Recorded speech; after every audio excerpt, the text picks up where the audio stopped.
तो चलिए, आप सभी का मैं स्वागत करता हूं। आज हम रीजनिंग का नया टॉपिक स्टार्ट करेंगे। ठीक है, जैसा कि आप यहाँ पे देख रहे हैं, यहाँ पे लिखा हुआ है डाइस टेस्ट, जिसको अपन हिंदी में पासा भी जानते हैं। ठीक है, पासा के नाम से भी जानते हैं। तो ये टॉपिक आज हम स्टार्ट करेंगे। देखिए, यहाँ पे जैसे मैंने पहले ही लिख के रखा है कि हमें इसके अंदर टोटल 6 प्रकार के कॉन्सेप्ट पढ़ने हैं। ठीक है, तो मैं एक एक करके एक एक वीडियो में एक ही कॉन्सेप्ट बताऊँगा, जिससे आपको समझने में ना परेशानी हो और आप अच्छे से कोई सा भी कॉन्सेप्ट अपने तक समझ सके।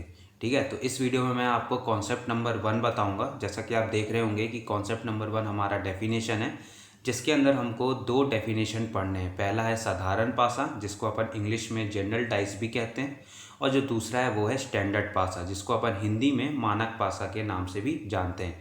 तो ये जो 2 डेफिनेशन है, ये दोनों डेफिनेशन हम इस वीडियो में पढ़ेंगे।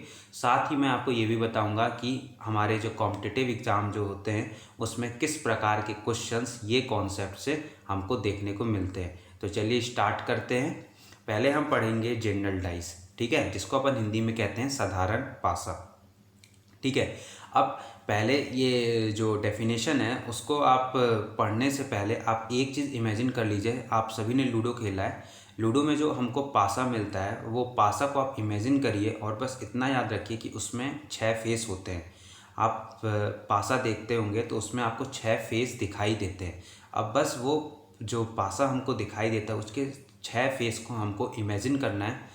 उसके बाद फिर हम डेफिनेशन पे यहाँ पे ध्यान देते हैं। देखिए, यहाँ पे जैसे मैंने लिख के रखा है, जब किसी 2 आजू बाजू वाले फेस में जो नंबर लिखा है, यदि उसका जोड़ मतलब सम 7 हो तो हम उसे साधारण पासा कहते हैं। यही चीज़ इंग्लिश में देखिए, एक सिंपल सेंटेंस में, if sum of any 2 adjacent face is 7। अब ध्यान से समझिए जो यहाँ पे जो चीज़ें रखी हैं, आपके उदाहरण के लिए आपको अच्छे से समझ में आए, इसलिए मैं आपके सामने एक पासा रखता हूँ। ये देखिए आप पासा, ये आप ध्यान से देख रहे होंगे। ये देखिए, ये जो पासा आप ध्यान से देख रहे होंगे, ये आपको 6 डॉट्स जो दिख रहे हैं, फिर उसके बाद ये आपके 5 डॉट्स दिख रहे हैं। अब यहाँ पे इसको आप रिलेट करिए जो मैंने यहाँ पे सेंटेंस लिख के रखा है। जब किसी 2 आजू बाजू वाले फेस में जो नंबर लिखा है, यदि उसका जोड़ यानी सम 7 हो तो हम उसे साधारण पासा कहते हैं। ठीक है, अब डेफिनेशन से पहले मैंने आपको कहा था कि आप एक डाइस को मतलब एक पासा को इमेजिन करिए जिसमें 6 फेस होते हैं।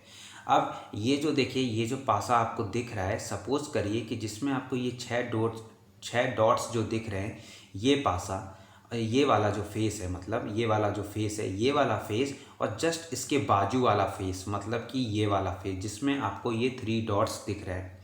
अब यहाँ पे ये जो पासा जो मैं आपको दिखा रहा हूँ, ये लूडो का पासा, और ये पासा हमको जो लूडो में मिलता है, ये हमारा मानक पासा होता है। इसलिए आप ये डॉट्स पे ध्यान मत रखिए, बस आप फेस पे नज़र करिए, फेस पे नज़र रखिए। जो मैंने बताया था कि आप फेस पे इमेजिन करिए, फेस को इमेजिन करिए। ठीक है, ये देखिए, ये आपको 6 डॉट्स दिख रहे हैं, और जस्ट इसके जो बाजू वाला जो फेस है, जो यहाँ पे आपको ये 3 डॉट्स यहाँ पे आपको नज़र आ रहा है। अब ये जो 2 आजू बाजू वाले फेस हैं, अगर ये दोनों फेस में जो नंबर लिखा हुआ है, अगर ये दोनों फेस में जो नंबर लिखा है, वो 2 नंबर का अगर जोड़ 7 होता है, तो वो पासा हमारा साधारण पासा कहलाता है। समझ में आया?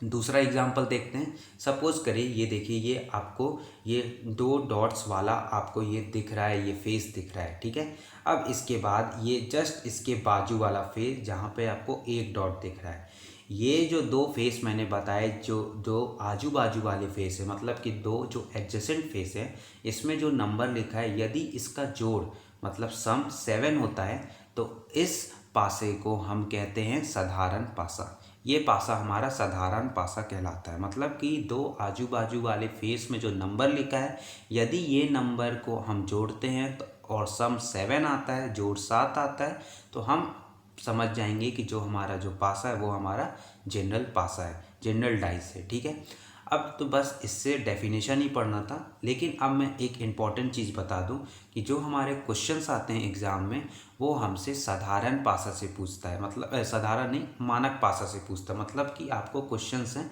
वो स्टैंडर्ड डाइस से आपको कॉम्पिटिटिव एग्ज़ाम में देखने को मिलेंगे।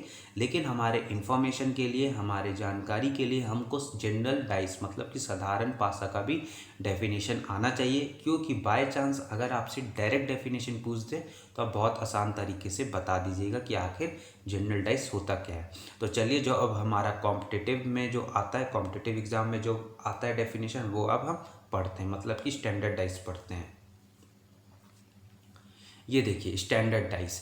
अब स्टैंडर्ड डाइस यहाँ पे आप समझिए, जब दो अपोजिट फेस यानी विपरीत फेस का जो सम है 7 हो, तो हम उस पासा को मानक पासा कहते हैं। Sum of two opposite face is 7। ठीक है, अब यहाँ पे समझिए, ये सभी ने पासा देखा है। ये जो हमारा जो पासा जो मैं अभी आपको पिछले वाले स्लाइड में दिखा रहा था, ये पासा हमारा लूडो का पासा है। ठीक है, ये जो हमको लूडो में जो पासा मिलता है, ये वही वाला पासा, और जो लूडो में जो आपका पासा मिलता है वो आपका मानक पासा होता है, जिसको अपन इंग्लिश में स्टैंडर्ड डाइस भी कहते हैं। अब ये डेफिनेशन समझिए कि ये आखिर ये मानक पासा का जो डेफिनेशन है वो होता क्या है। ये देखिए, ये पासा में आपको ये 4 दिख रहा है, ये आपको 4 डॉट्स दिख रहे हैं ना। यहाँ पे आप डॉट्स को भी इमेजिन कर सकते हैं। जैसा कि मैंने बोला था कि साधारण पासा में आप डॉट्स को इमेजिन मत करिए, लेकिन आप मानक पासा में डॉट्स को इमेजिन कर सकते हैं।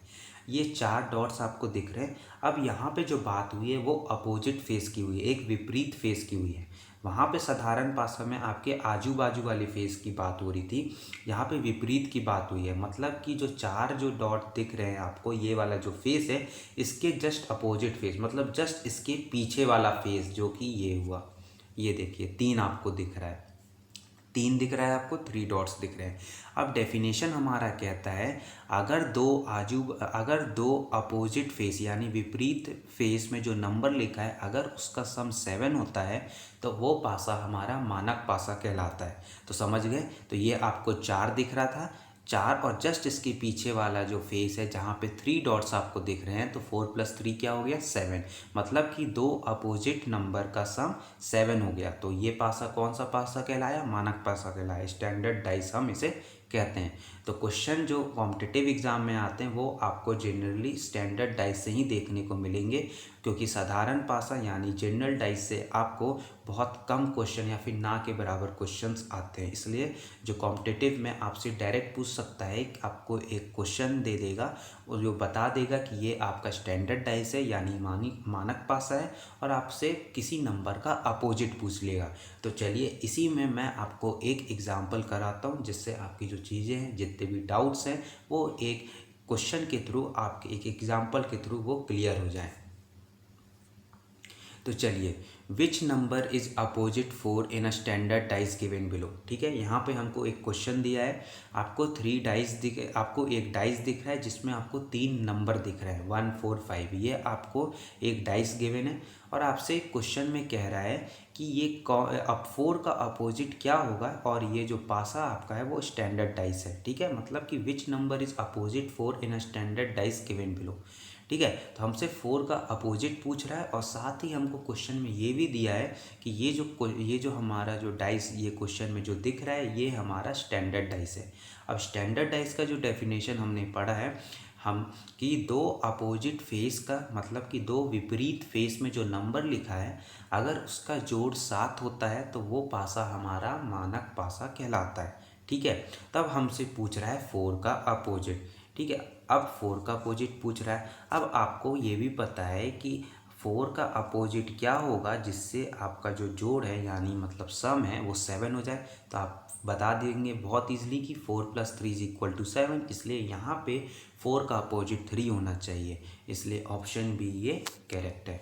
ठीक है, तो अब बहुत सारे बच्चे ऐसे भी होंगे जो थोड़ा सा और बेसिक समझना चाहते होंगे, इसलिए मैं थोड़ा सा लीनियर इक्वेशन में लिख के बता देता हूँ, जिससे आपके जो डाउट्स हैं और अच्छे से क्लियर हो जाए। तो देखिए, मैंने ये जस्ट इसके पीछे वाला जो फेस है जो यहाँ पे दिख नहीं रहा है, उस वहाँ पे कौन सा नंबर होगा ये हमसे क्वेश्चन में पूछा है। मैंने उसको x ले लिया। अब आपको पता है कि स्टैंडर्ड डाइस यानी मानक पासा में आपका जो दो अपोजिट फेस है उसमें जो नंबर लिखा है उसका जोड़ 7 होता है। तो x + 4 आपका 7 हो गया। एक x है एक 4 है, ये x और 4 आपस में अपोजिट है।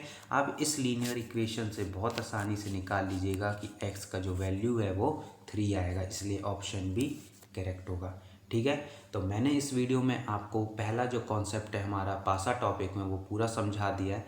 अगर आपको समझ में नहीं आया तो आप वीडियो को फिर से रिवाइंड करके देख सकते हैं। साथ ही साथ आप वीडियो को जल्दी से जल्द लाइक भी ज़रूर कर दीजिए और दोस्तों में भी शेयर कर दीजिएगा। और अपने जो डाउट्स हैं इस टॉपिक से, इस कॉन्सेप्ट से रिलेटेड, तो वो आप मुझे कमेंट बॉक्स में कमेंट ज़रूर से ज़रूर कर दीजिएगा।